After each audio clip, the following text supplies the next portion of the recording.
People reach out to us all the time wanting to use text messaging for that first point of contact. And as much as you can use text messaging for marketing, it's not for awareness driving top of funnel marketing.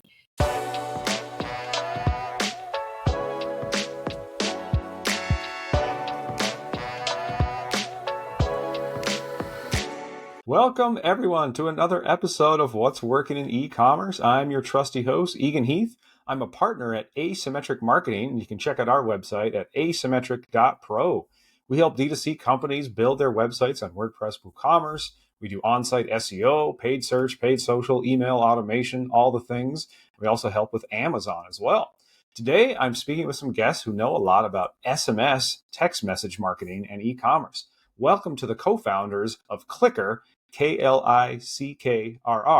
I have Prashant, Mahajan, and Bianca Blake from Klickrr. Welcome, you guys. Thanks, Eagan.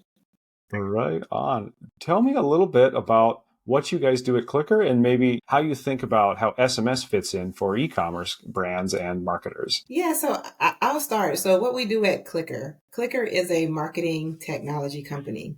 We like to say that we exist at the intersection of basically marketing, so how you bring a product to market, communicating about those products, and technology, doing so on technical platforms, things like mostly digital platforms. So that's where we exist. We leverage digital platforms to help our clients tell the world about their products and services. We like to say that we make real-time, relevant connections. So one thing that we have done, Prashant, as our CTO, has built an in-house text messaging platform that we use for a lot of e-commerce companies, but for other companies as well, to send text messaging. And text messaging is what we like to call permission-based marketing. So again, we're overall, the high level is that we're a marketing technology company. We offer services in marketing and software development, and we bring that together in our text message platform. So in a nutshell, that's Klickrr. Yeah, got it. Sounds great. And how are you seeing e-commerce clients or users use your platform? Okay, I'll take a stab at it.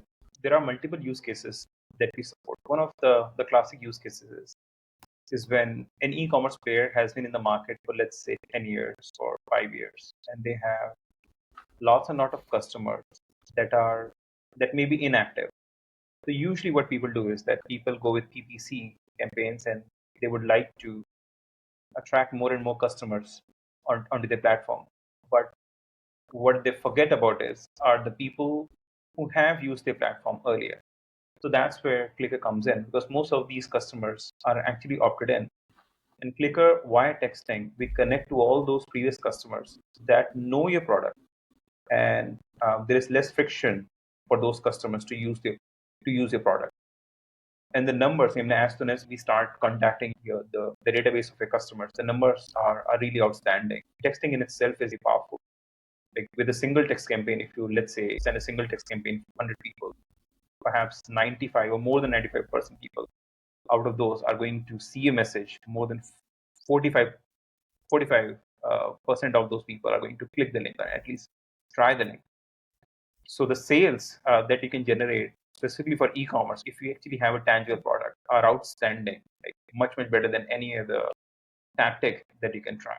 And that's where we have actually seen, and we have proven it, that there is a clear hockey stick growth that you can see right from the first campaign for lead generation as well as for selling the product. Yeah, that's excellent. And we're big believers here on the show and at my agency too. Email marketing, obviously, of keep the conversation going, get people on your list.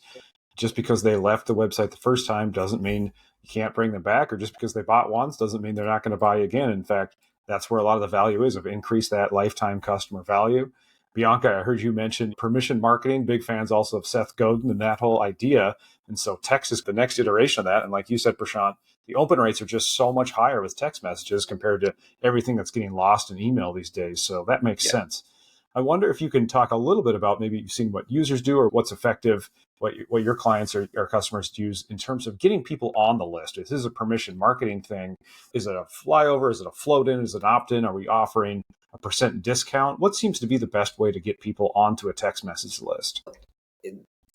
So to answer the question, texting unlike some of the other digital communications, is messaging that's being sent on federally regulated infrastructure, which means that in order for you, there's lots of compliance. Won't bore you with the details of compliance, but what we will say is that in order for you to send someone a text message, you need to have them to opt in to receive messages from you about whatever it is that you're telling them you're going to text them about on the phone number that you're going to text them at the frequency that you have stated. So there's 4 different components when you're getting an opt-in. It's a great question you asked. We do have some clients that incentivize opt-ins, which is not a problem to do so.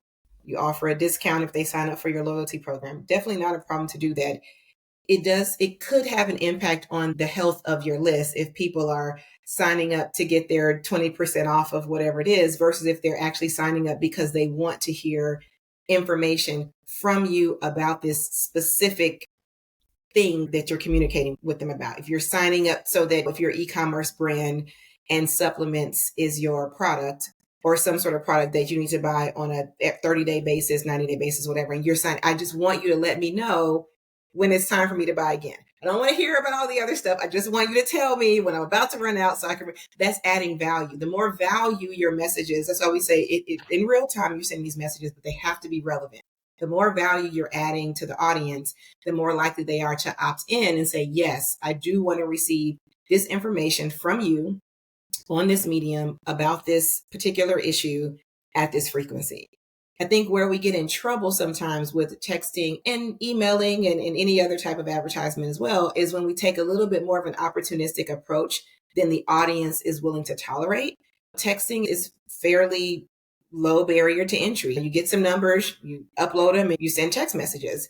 But if people don't want to receive them, then you have a lot of waste, and then you get a negative brand experience. And so we've talked to quite a few media companies and marketing directors at large companies, and you get the feeling that there's this hesitance to move into texting because it's just too intimate. I'm entering myself into someone's texting.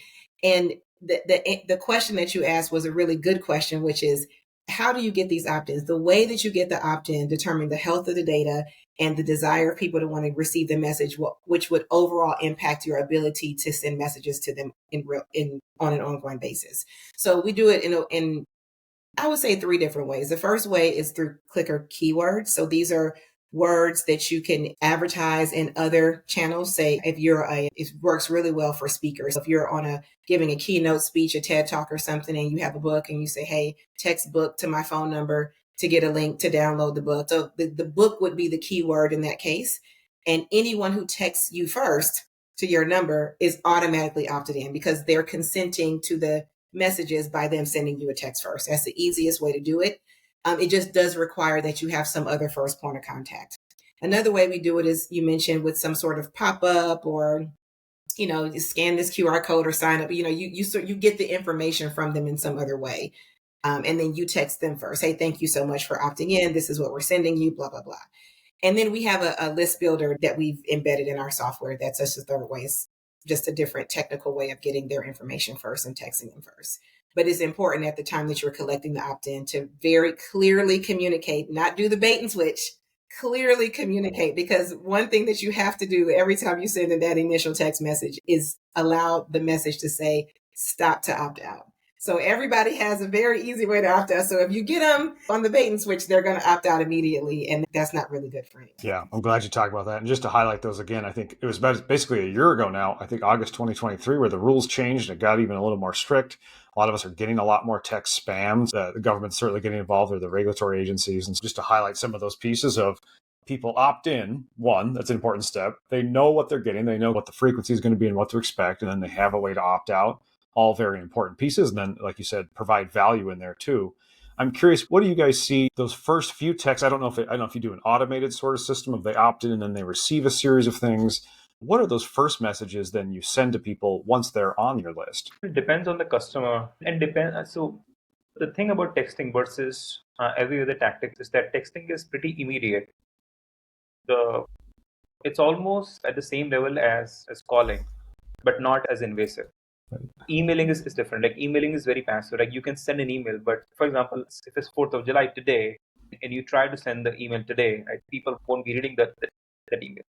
You can use, however, texting immediately, right? That's great. It's more likely they're going to open it, so even if it's a holiday or Yeah. something like that. It's going to be more Yes. immediate. When you send it, they're going to open it maybe in a few minutes. Is Yes. that what you're saying? Yes. So talking about the first message. So it depends on the time of the year. It depends on your brand. What are you trying to do? If it's 4th of July, you can send an immediate text message to all the customers. And I assure you, and I've seen it myself, that there is a clear spike in orders, like within an hour and throughout the day as well.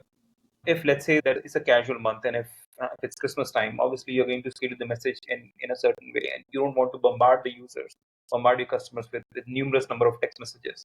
So you will send at best one, maybe two text messages per month. To begin with, you just say hi, welcome to our list. We are not going to spam you. It will be like once every month conversation, and you can reach back out to us with this keyword to get any help and support. That's usually how the conversations start. Yeah. And it sounds like I was almost thinking it's going to be a flow or a sequence or a series that may be involved. But you're saying even when you have a promotion, that you can go one to many. It's almost like an email blast, but again, you're treating it a little more intimately. We have a Yeah. sale going on during a holiday or something. Yeah, so drip campaigns with the texting, people do it, but I've not seen that much value in that as specific to e-commerce in particular. Because if you're there to interact with the customer, drip campaigns are really good if you want to interact with customers and filter them out. But if you know your customers upfront, we usually say that okay, you should segment the list upfront and then connect with them, as opposed to trying to find out how the users are going to respond, right? Because texting is very compliance heavy. So you don't want to mess up with the customers too much. As soon as the customer says stop, you're out. Like that customer, you will not be able to connect ever again. And I would also add to that, on our particular platform, we've set it up to force the user into sending a welcome message when they send messages to a new list. So you can upload a list into our system and send it. Any text message platform, you can do that. And if you've uploaded a new list and you're sending a message, that first message has to say stop to opt out, but it also has to have a welcome message. So to your point, if you're reaching people, if you went to a conference and all these people joined your list while you were there, hey, welcome to my list. Like some sort of something to let them know, I know you're new. This is the first message you're receiving from me. This is what to expect. That's a generally accepted. I think that's the same if you get someone's phone. I'm about to age myself here. We don't really get phone numbers anymore. We get each other's handles now, social media. But back in the day, was to exchange a business card or a phone number. The first time you message them, you say, hey, it's Bianca, just making sure, or we'll follow up, like, nice meeting you at the conference. Let's have coffee sometime soon. That's generally when you're doing peer-to-peer texting, person-to-person texting. That's generally what you do the first time you message someone. So when you're a business, even if you're sending a text blast to a group of people, generally you follow the same type of protocol that you would when you're doing a peer-to-peer, because texting is fairly intimate is the best word I could use. People take their phones everywhere, and you're bypassing all of these other hurdles to get directly into their text messages, directly into their life, interrupting them at that moment. So it needs to be channel appropriate, the first message. Yeah, I totally agree there. That makes sense.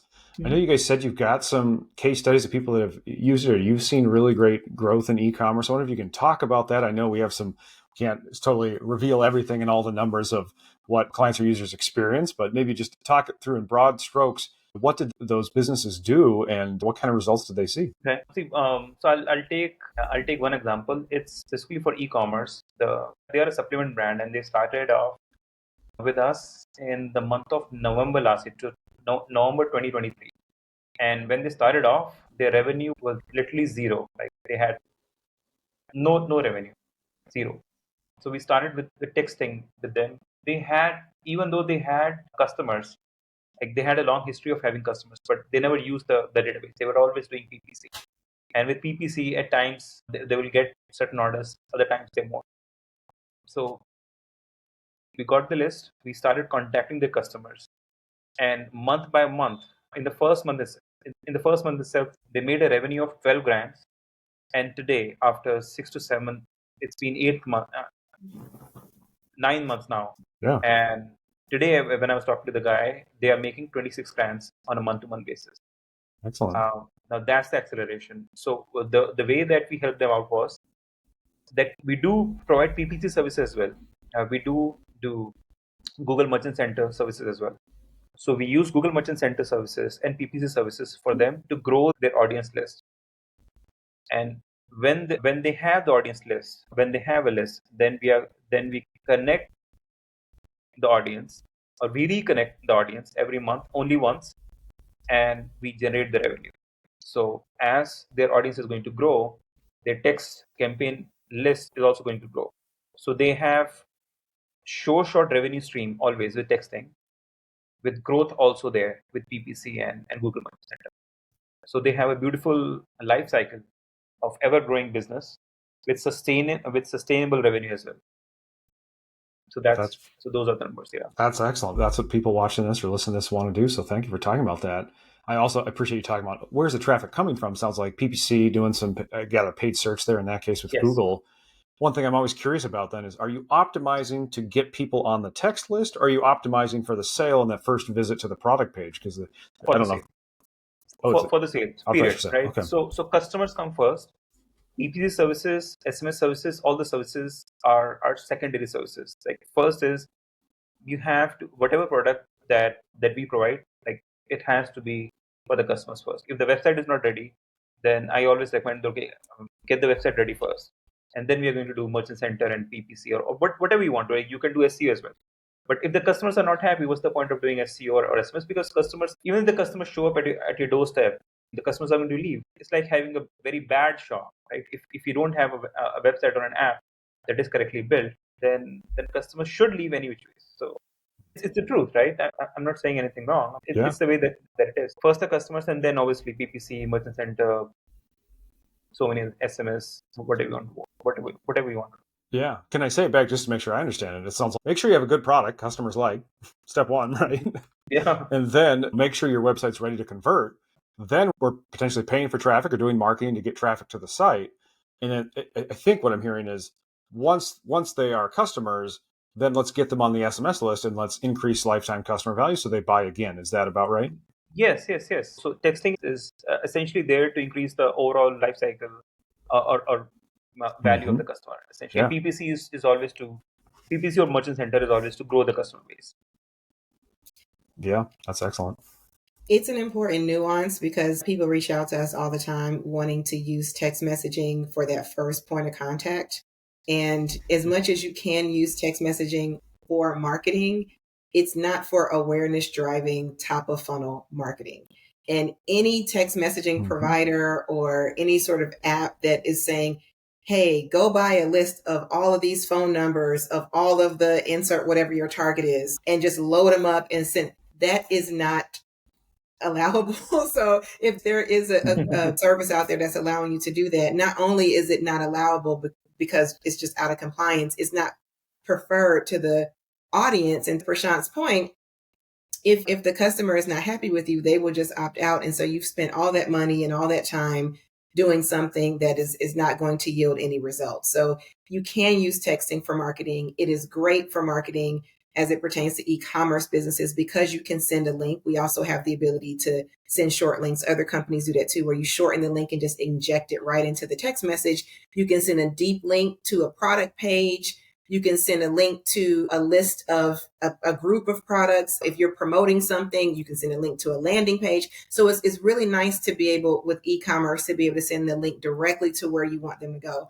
Our system, I think other systems might do this as well. I'm not sure. I think ours might be unique in this regard. We can actually send a unique link to a complete list. So let's say you have 1,000 customers and each customer has a login. You can actually send a link to get them beyond their login. We did this for a client and it increased engagement because instead of sending people to the site and then they have to log in, you're getting them beyond the login because you're sending Bianca a link for Bianca, Prashant a link for Prashant, Eagan a link for Eagan, John a link for John, and they just click it. And this is great for e-donation drives. Some of these companies, they have recurring donations, but if you send the donation link on the page, they've got to find their login and password to give a donation. But if they are a user who's already, you can bypass that and send a deeper link to where you want them to go, which increases engagement. So it's great for continuing the relationship with existing customers after that first point of contact.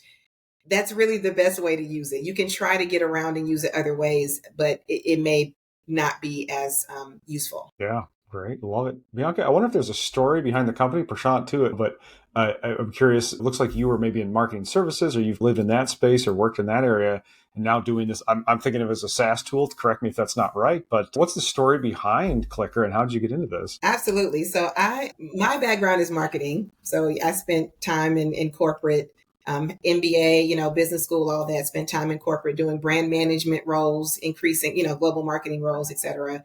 And Prashant, similar background, but on the IT side. So very much a parallel path just on marketing and development.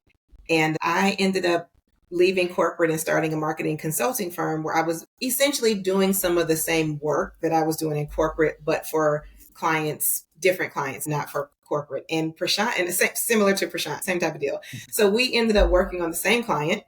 This was a financial technology company. They were headquartered in Douala, which is in Cameroon. And so we were there. I'm running the marketing department. He's building all the software for this financial technology company. And he traveled in, I traveled in. When you're traveling, sometimes after work, you have time to talk about other things that are happening with other people that you're working with, your coworkers. And so we were talking about systematizing some of the things in my strategic marketing agency. And everything that would take me like days and weeks to do, Prashant was just like, oh, all you have to do is this. Just super easy. And I'm like, whoa, we need systems here. We set out originally, long story short, we set out to build a systematic way to help clients that were my type of clients at the time, the target, to be able to get more strategy into their marketing plans easier, because people do not want to pay for strategy. They don't want to take the time to get the strategy. Just want to get straight to execution. So we're like, how can we get to execution? So we were building. And some of the tools that were part of what we were building, things like email and banner ads and all these different things. We were piecing this all together in this software, and we launched it piecemeal, and the texting part of it just took off. Yeah. All of the other pieces, people were just like, man. When you have your minimum viable product and you're launching and getting feedback and things, the texting was the part that everyone's like, oh, can we use that? No, we don't need this stuff. Can we use that? So we decided less is more. And we stripped it down to just, I don't want to say just, it's a very powerful platform. That's the focus though, but it's simplified to just focusing on text messaging. And we registered the company and became business partners. And now we're focused on helping our customers drive growth with bulk texting. So that's great. Do you, one thought is just, do you tell that story on your website? We are working on our website. It is in progress, and that's something that we are working on getting up there. Yeah. It's just a thought. Yeah. We appreciate that. Historically, we had been talking a lot about our products, and maybe e-commerce companies do the same thing. Historically, we spend a lot of time, because we're very proud of what we've built, right? We're the co-founders. So we've spent a lot of time talking about the features and all these different things. And we realized over time that our customers want to know more about what the results are going to be. What are they going to get as a result of working with us? So we're taking a different approach to how we communicate. And so that is in progress. And we will take your advice, Eagan, and put more information about it. As there's lots of fun stories we can tell about ourselves. One quick one out, not a long story, but that we have daughters that are the same age. So we're on a parallel parenting journey as well, which is fun. So we've got lots of fun stories over at Klickrr with our team that we could be telling on our site.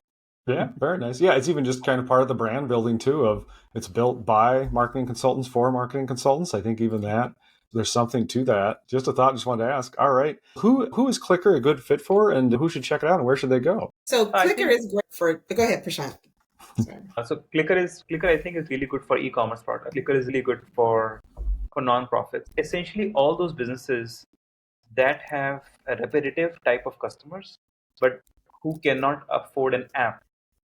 For example, barber shops, medical clinics, cleaning companies, car washing companies, even restaurants. So most of these businesses have customers that are local, and they will visit the shop or the business once every month or once every 2 months. But these businesses cannot have their own apps, right? I mean, they're too small to be asking a storage space on someone's phone. So that we think will be those are the businesses we think will be ideal for texting, because they need to connect back to the customers.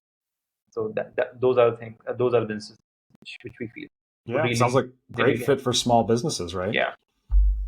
Very cool. Bianca, anything you want to add?